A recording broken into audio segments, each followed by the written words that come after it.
और अब बात करेंगे मणिकर्णिका घाट को लेकर सूबे में छिड़े सियासी महाभारत की, क्योंकि शमशान वैराग्य की भूमि है या फिर राजनीति का नया अखाड़ा। वाराणसी का मणिकर्णिका घाट, जहां जीवन का अंतिम सत्य मिलता है, आज वहीं से सियासत के नए नए समीकरण खोजे जा रहे हैं, या यूं कह लीजिए कि निकल रहे हैं। एक तरफ सरकार इसे भव्य और सुविधा युक्त बनाने के संकल्प के साथ कायाकल्प कर रही है, तो दूसरी तरफ विपक्ष इसे परंपराओं और पौराणिक स्वरूपों से छेड़छाड़ बता रहा है।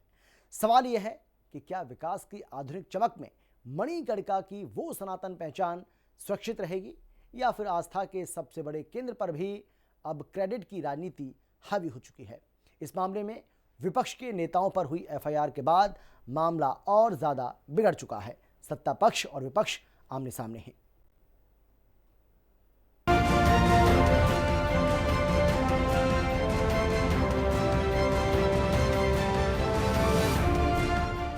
काशी में मूर्ति खंडन पर संग्राम, विपक्ष ने पूछा एआई लैब का नाम। विपक्षी नेताओं के खिलाफ एफआईआर, एआई वीडियो के दावों पर बढ़ी रार।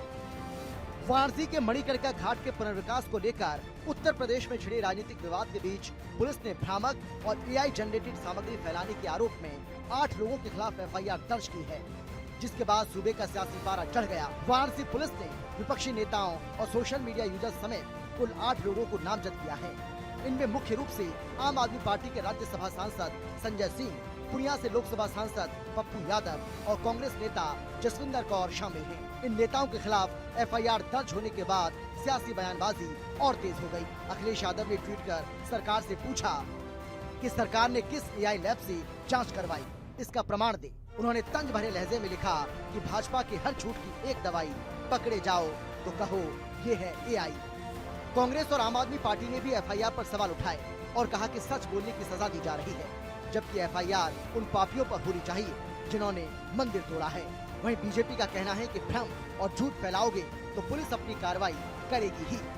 भाजपा सरकार में मंत्री रविंद्र जायसवाल भी कह रहे हैं कि हाँ, मूर्ति क्षतिग्रस्त हुई, इसमें ठेकेदार की गलती है। मतलब एक ठेकेदार जो बुलडोजर चला रहा है उसकी गलती है। जो बुलडोजर चला रहा है वो जो है मूर्ति को तोड़ पा रहा है। इस तरीके की चीज़ें निकल करके आ रही हैं। तो ये जो जायसवाल जी हैं उनके ऊपर भी एफआईआर करना चाहिए था सरकार को। देखिए, आप कितनी भी सच्चाई को छुपाते चले जाएं, सच्चाई यही है कि आप कार्य नहीं करना चाहते, ना धर्म का सम्मान करते हैं। आप देखें, अयोध्या से लेते हुए, काशी से लेते हुए प्रयागराज तक जो है भाजपा सरकार सनातन धर्म के वाहकों का अपमान करने से बिल्कुल नहीं चूक रही है। और अगर सरकार को एआई जनरेटेड ही लग रहा है जो एफआईआर दर्ज कराई गई हुई है, तो कराते रहिए। आप विपक्ष के नेताओं पे जितना चाहे उतना एफआईआर दर्ज कराइए। देखिए, आप एफआईआर करके सच्चाई को छिपा नहीं सकते। सच्चाई यही है कि मोदी जी अपनी एक मानसिक धुन की वजह से पूरे बनारस की जो हमारी हजारों हजार आदि अनंत की जो संस्कृति है, जो विरासत है, उसे बर्बाद करने पे तुले हैं। और ये कोई विपक्ष का मुद्दा नहीं है, ये सनातन धर्म की आस्था का विषय है। आप मंदिर क्यों तोड़ रहे हैं? आखिर ऐसी क्या मजबूरी आ पड़ी है? आपको ऐसी कौन सी सनक चढ़ी हुई है मोदी जी? क्या आप मंदिरों को निशाना बना रहे हैं?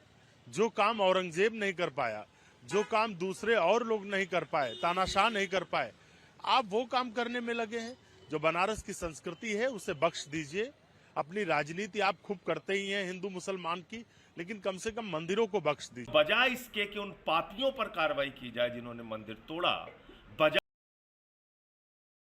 जिन्होंने हिंदू धर्म की आस्था पर चोट पहुंचाई, आघात पहुंचाया, एफआईआर मुझ पर कर दी गई क्योंकि मैंने ये मुद्दा उठाया। ये बड़ी अजीब सी बात है। उसी मुद्दे पर अहिल्याबाई होलकर जी के परिवार ने अपना विरोध दर्ज कराया कि मणिकर्णिका घाट को तोड़ना गलत है, गुनाह है।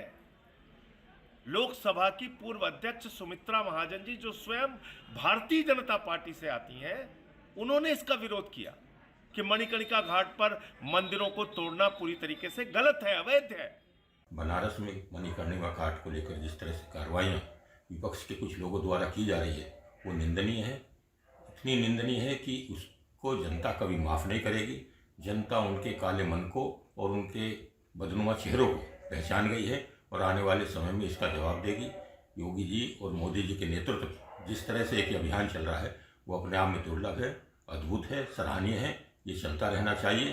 पूरा देश, पूरा सनातन हिंदू इसके साथ खड़ा है।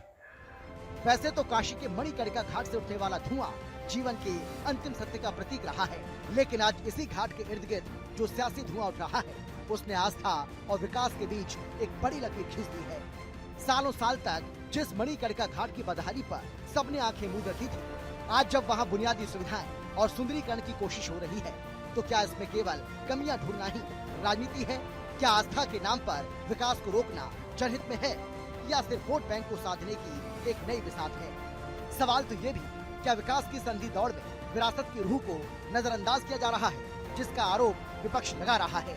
अब सही क्या है और क्या गलत, इसका फैसला जनता ही करेगी। लखनऊ से लालचंद, राहुल श्रीवास्तव और विक्रम सिंह राठौर के साथ ब्यूरो रिपोर्ट, हिंदी खबर। वाराणसी के मणिकर्णिका घाट पर चल रहे